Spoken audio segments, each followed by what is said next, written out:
Terus partai yang dilahirkan atau tidak dilahirkan oleh NU gimana, sama saja. Sama saja Pak.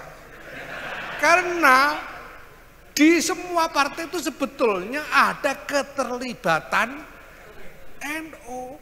Dan warga NU ini tersebar kurang lebih merata di semua partai yang ada. Partai yang katanya mengklaim paling NU itu cuma kurang dari 10%, Pak. Padahal NU itu lebih 50% dari warga Muslim Indonesia. Nah masa kita cuma ngurus 10%, yang 40% nggak kita urus gitu.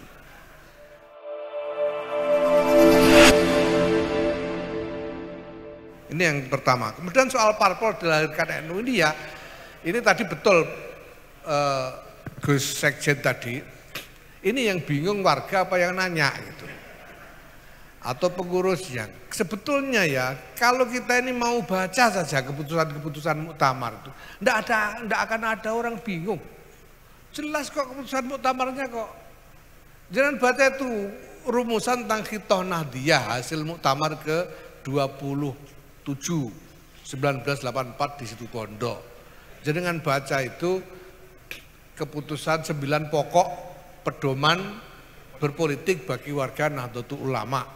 Hasil muktamar ke-28 1989 di Krapyak, Yogyakarta. Ada semua, tinggal baca dan jelas, tidak butuh syarah sudah. Sampai cari, sampai baca gitu. Intinya itu sederhana juga, jangan gunakan NU sebagai lembaga untuk politik praktis. Itu tok.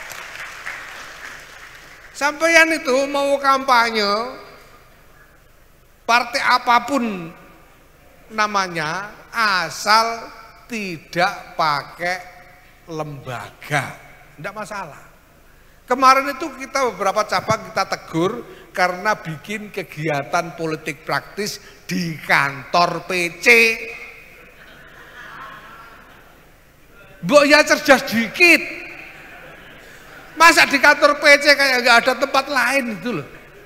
Wong ya boleh kok, bukan nggak boleh sampean berpolitik, itu boleh. Tapi jangan pakai lembaga NU, itu aja sudah. Terus partai yang dilahirkan atau tidak dilahirkan oleh NU gimana, sama saja. Sama saja Pak. Karena di semua partai itu sebetulnya ada keterlibatan NU, ada semua. Dan warga NU ini tersebar kurang lebih merata di semua partai yang ada. Gitu. Partai yang katanya mengklaim paling NU itu cuma kurang dari 10%, Pak. Padahal NU itu lebih 50% dari warga Muslim Indonesia. Nah masa kita cuma ngurus 10%, yang 40% nggak kita urus gitu. Ya semuanya boleh gitu. Semuanya boleh, silahkan, enggak apa-apa. Nah yang paling penting lagi Pak, kita jangan pakai simbol identitas NU untuk politik. Ini penting sekali, sangat penting.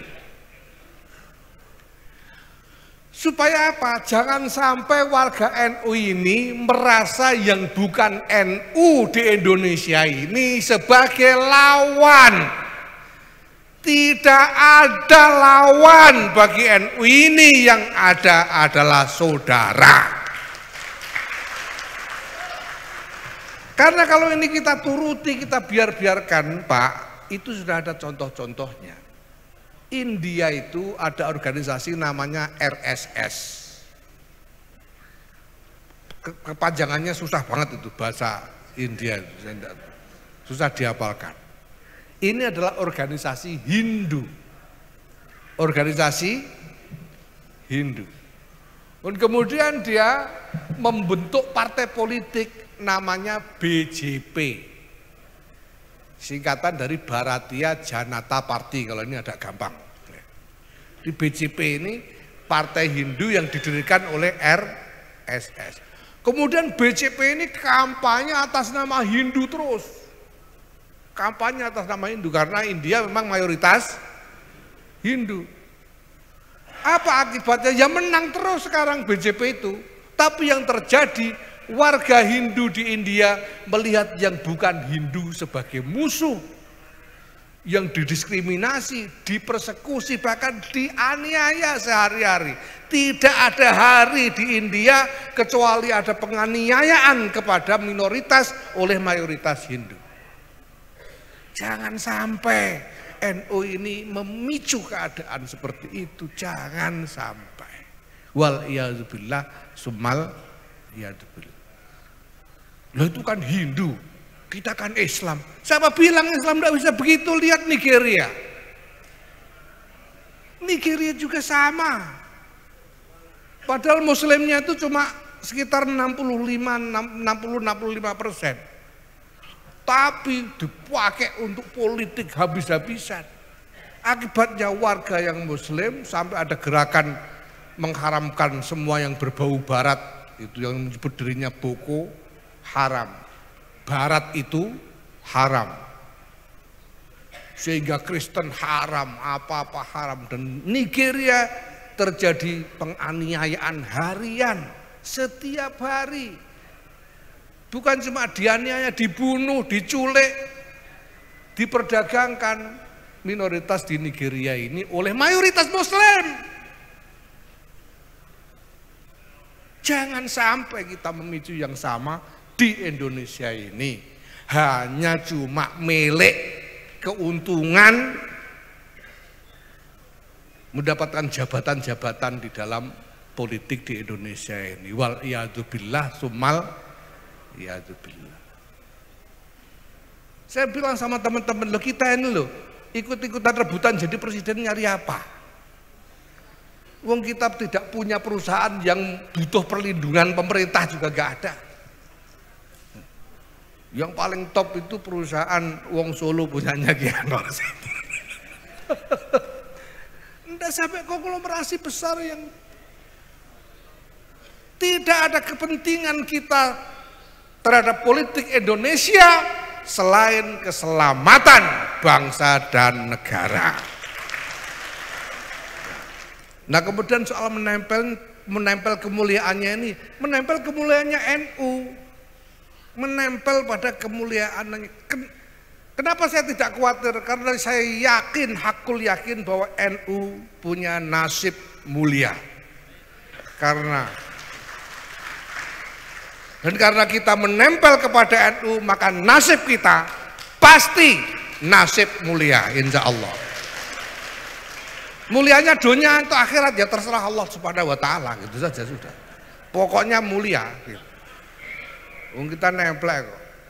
Sekarang kertas koran itu saja dipakai buntel terasi ya jadi terasi, tapi kalau dipakai samaknya muskaf, ya tidak boleh dipegang kalau tidak wudhu. Orang tidak boleh menyentuh kita tanpa berpikir tentang kehormatan NU. Nah lalu gimana kalau ada orang melihat NU sebagai aset memanfaatkan? Sudah ada aturan kok, ada ADRT, ada perkum macam-macam. Apa kesalahan yang harus disanksi, sanksinya apa? Sudah ada semua, tinggal kita jalankan. Yang kita butuhkan adalah disiplin mengikuti apa yang ada dalam aturan itu. Lepas dari perasaan kita. Kadang-kadang kita merasa kok cuma begitu, kok kurang serem misalnya begitu ya. Ya tapi kalau peraturannya begitu mari kita ikuti saja. Gitu. Makanya saya selalu bilang ini harus ada konsolidasi nasional, semuanya harus disiplin mengikuti aturan secara nasional. Mekanisme, tata cara dan sebagainya, termasuk agenda-agenda dan program-program. Gitu. Nah kalau ada yang merasa punya gagasan lebih baik dari apa yang tertuang di dalam aturan-aturan itu, ya tunggu ada perubahan aturannya. Perjuangkan di muktamar nanti, tunggu 5 tahun lagi gitu loh. Kalau ada yang tidak sudi punya ketua umum saya, tunggu 2027 gitu loh. Kan enak kita ini. Sama dengan aturan-aturan organisasi ini. Kalau sudah jadi aturan, mari kita jalankan secara nasional tanpa kecuali. Nah, di situ kita enak, semua tahu, makanya dibaca. ADRT dibaca, Pergub dibaca, supaya tahu aturannya apa. Karena ini adalah sanksi-sanksi dunia. Lah kalau urusan hisab di yaumil hisab nanti kan urusan sampean masing-masing gitu. Urusannya sama Allah. Kalau ini organisasi, ya urusannya adalah aturan. Itu saja. Terima kasih.